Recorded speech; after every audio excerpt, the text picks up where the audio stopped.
India y China desinflan el plan del G7 contra el crudo ruso.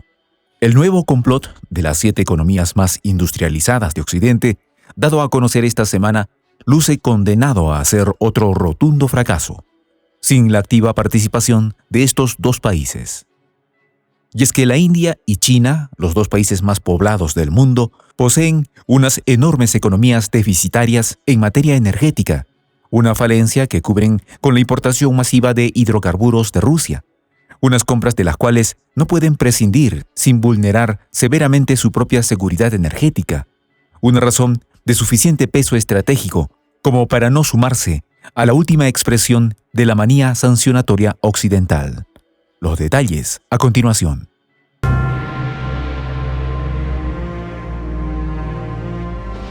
Voz de la Patria Grande. Complot del G7 contra Rusia fracasará sin la India y China. La iniciativa capitaneada por Washington para poner un techo al precio del petróleo ruso que logra colocarse al mercado internacional, pese a las sanciones, no será más que un anuncio mediático sin asidero real. Tal información es la conclusión a la que ha llegado no un medio oficial del Estado ruso, sino un periódico neoliberal tan representativo como el diario británico Financial Times, que analizó la iniciativa anunciada en la reciente cumbre del G7, obteniendo un balance nada alentador. En un trabajo titulado «Cómo los países del G7 planean dañar la bonanza petrolera de Rusia», los entrevistados por el medio anglosajón aseguraron que la India y China interrumpirán el plan del G7 para limitar el precio del petróleo ruso, debido a su dependencia de la energía siberiana. Según los analistas abordados por la publicación, esto permitirá a Rusia eludir cualquier medida de los países del G7 o de la Unión Europea, ya que China, India y la propia Rusia están en capacidad de proporcionar sus propios buques tanqueros a los importadores de su petróleo.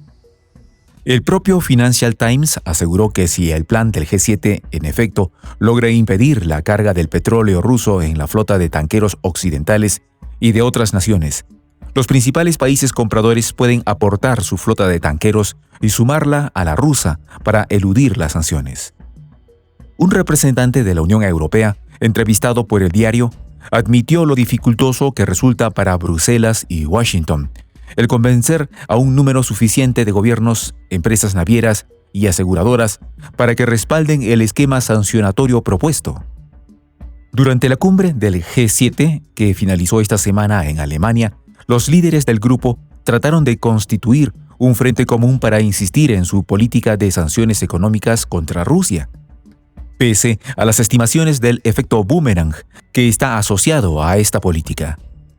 Los gobernantes de Canadá, Francia, Alemania, Italia, Japón, Reino Unido y Estados Unidos ratificaron su disposición de respaldar las sanciones contra Rusia por tiempo indefinido y dijeron que estudiarán varias medidas de amplio espectro para limitar los ingresos petroleros rusos. La declaración final de la cumbre del G7 enfatizó la intención de imponer graves e inmediatos costos económicos al país eslavo, sin ahondar en detalles que revelen cómo serán llevados a cabo los nuevos objetivos sancionatorios propuestos. Hasta el momento se desconoce cómo funcionará el mecanismo para limitar el precio del petróleo ruso, por lo que se espera que en las próximas semanas se debata la posibilidad de explorar medidas que prohíban la importación del crudo ruso si éste supera cierto valor. Con ello, el G7 procura reducir una fuente de ingresos fundamental para Rusia, lo cual en teoría, según quieren hacer creer los gobiernos del G7, se podría aliviar los altos precios de la energía y la inflación que está afectando a los países occidentales.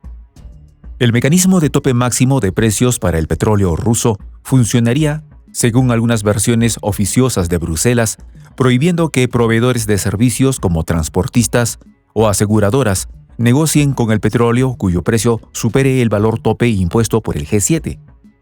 El plan funda sus esperanzas en que los proveedores de estos servicios están asentados en su mayoría en países de la Unión Europea y el Reino Unido, lo que pone a estas compañías al alcance de los gobiernos comprometidos con este nuevo mecanismo punitivo.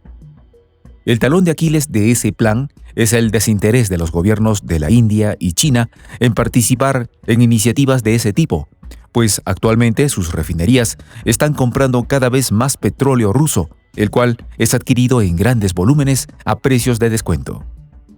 El desdén de la India por este tipo de mecanismos quedó muy claro en la propia cumbre del G7, en la que participó en calidad de invitado el primer ministro Narendra Modi, quien subrayó que su gobierno hará lo que considere mejor en interés de su propia seguridad energética. Y es que, a pesar de las severas medidas restrictivas que buscan penalizar al principal país surgido de la disolución de la Unión Soviética por la actual crisis bélica en Europa, las mismas no están logrando suplir su cometido pese al empeño de Occidente. A pesar que la Unión Europea prohibió en forma paulatina las importaciones de petróleo ruso al viejo continente, voceros del gobierno de Rusia han anunciado el incremento de las exportaciones de crudo hacia otros mercados del globo, principalmente ubicados en Asia. Para disgusto de Washington y Bruselas, los volúmenes de materia prima energéticas exportadas por ese país, que se han quedado sin compradores europeos, han logrado ser colocados en otros continentes, lo que ha abierto las puertas incluso a mayores suministros. A instancias de la administración Biden, los líderes de los países europeos, más permeables a la influencia estadounidense, decidieron eliminar gradualmente sus importaciones de carbón y petróleo ruso, y también están debatiendo el prohibir las importaciones de gas de ese origen.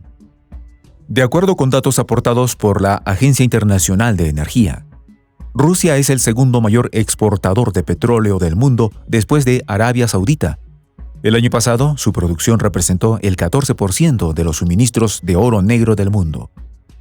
Según datos oficiales aportados por la Comisión Europea, alrededor del 45% de las importaciones de gas natural y alrededor del 25% de las importaciones de petróleo del bloque continental es extraído de los campos siberianos.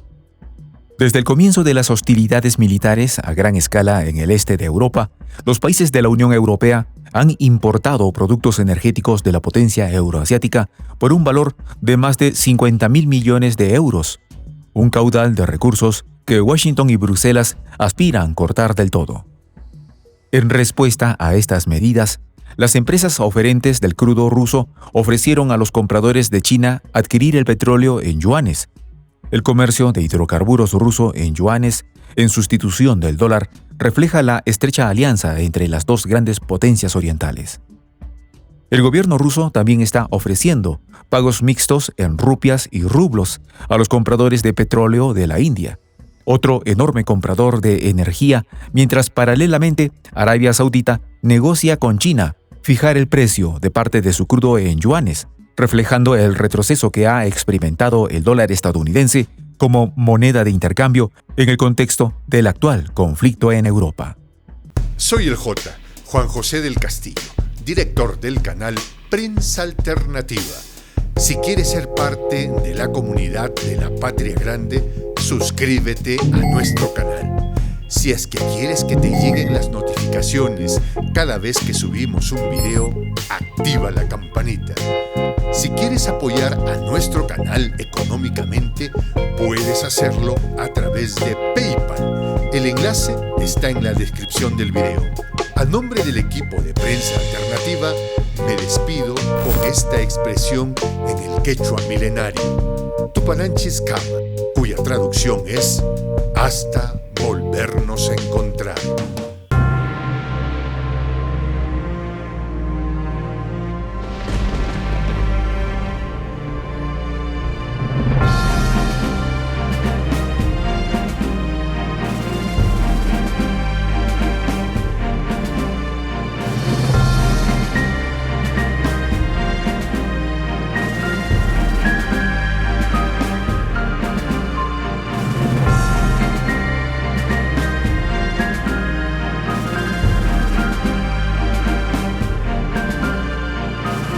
Voz de la Patria Grande.